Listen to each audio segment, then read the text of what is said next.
কেন জুলাই সনদে মাদ্রাসা শিক্ষক ছাত্র আলেমদেরকে স্থান দেওয়া হলো না? তার মানে কি জানেন? আপনাদেরকে ইতিমধ্যে জানিয়ে দেওয়া হয়েছে মোল্লার কাজ শেষ, এখন সিন্নি শুধু পালা। আর এবার আমরা বলতে চাই, যদি সিন্নি খেতে হয় তাহলে মোল্লাকে চিনি সিন্নি খেতে হবে, মোল্লা বাদ দিয়ে আর কাউকে সিন্নি খেতে দেওয়া হবে না। আজকে সেই যাত্রাবাড়ি উদ্ধার করা, সেই বিএনএস ভবন উত্তরার উদ্ধার করা, সেখানকার বিজয় ঘোষণা করা ছাত্রদেরকে জুলাই সনদে রাখা হবে না। সেই জুলাই সনদ এই বাংলাদেশের মানুষটা একজন মানুষ এটা বিশ্বাস করে না। আবার সিন্নি সামনে আসছে 2026 সাল, আবার দেখবেন সিন্নির কাছে মাসিদ বনবন করা শুরু করছে।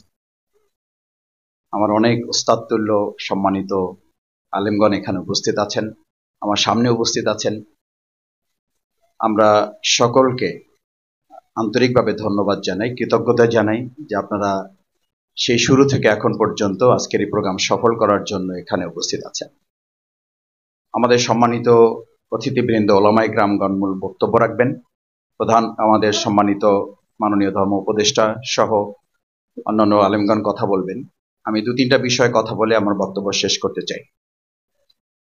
সম্মানিত উপস্থিতি, এখানে যারা আছেন, যারা ভূমিকা রেখেছেন, জুলাই আগস্টে আরো যারা ভূমিকা রেখেছেন, তাদের মধ্যে একটা মৌলিক পার্থক্য আছে। জুলাই আগস্টের গণ আন্দোলনে কেউ রক্ত দিয়েছেন, ঘাম দেন নাই। কেউ ঘাম দিয়েছেন, রক্ত দেন নাই। কেউ ঘাম রক্ত দুটোই দিয়েছেন, চোখের পানি দেন নাই। কেউ এমন আছেন, রক্ত দিয়েছেন, ঘাম দিয়েছেন, চোখের পানি দিয়েছেন, দিনের বেলায় অশ্বর হয়েছিলেন, রাত্রিবেলার জায়নামাজে দরবেশগিরি দায়িত্ব পালন করে রুহবান আল্লাইল এবং ফুরসান নাহারের সমন্বিত উদ্যোগ যারা নিয়েছেন, তারা হচ্ছেন এখানকার আজকের উপস্থিতি।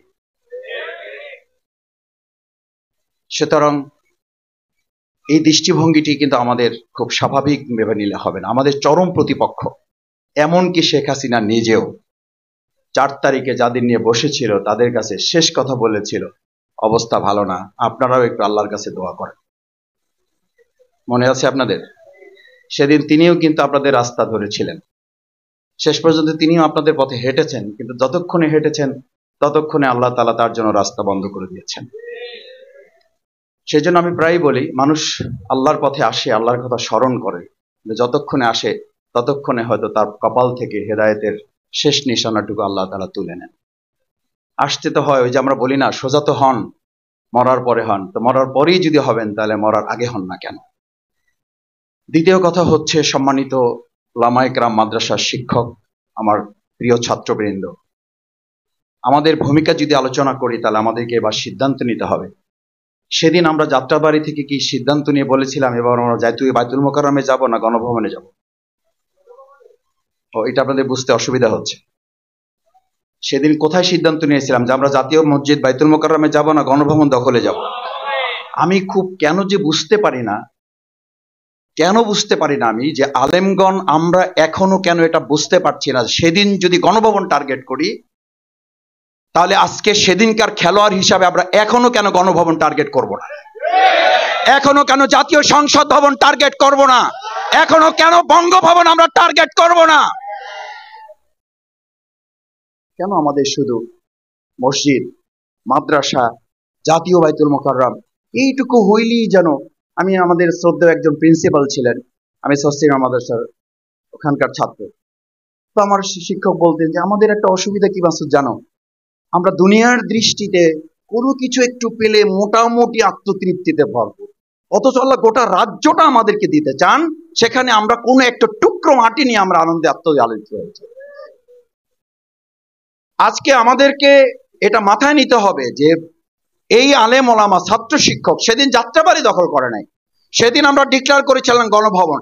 আজকে সেই যাত্রাবাড়ি উদ্ধার করা, সেই বিএনএস ভবন উত্তরার উদ্ধার করা, সেখানকার বিজয় ঘোষণা করা ছাত্রদেরকে জুলাই সনদে রাখা হবে না। সেই জুলাই সনদ এই বাংলাদেশের মানুষটা একজন মানুষ এটা বিশ্বাস করে না। কেন জুলাই সনদে মাদ্রাসা শিক্ষক ছাত্র আলেমদেরকে স্থান দেওয়া হলো না? তার মানে কি জানেন? আপনাদেরকে ইতিমধ্যে জানিয়ে দেওয়া হয়েছে মোল্লার কাজ শেষ, এখন সিন্নি শুধু পালা। আর এবার আমরা বলতে চাই, যদি সিন্নি খেতে হয় তাহলে মোল্লাকে চিনি সিন্নি খেতে হবে, মোল্লা বাদ দিয়ে আর কাউকে সিন্নি খেতে দেওয়া হবে না। আবার সিন্নি সামনে আসতেছে 2026 সাল, আবার দেখবেন সিন্নির কাছ থেকে মাসিদ বন করা শুরু করছে।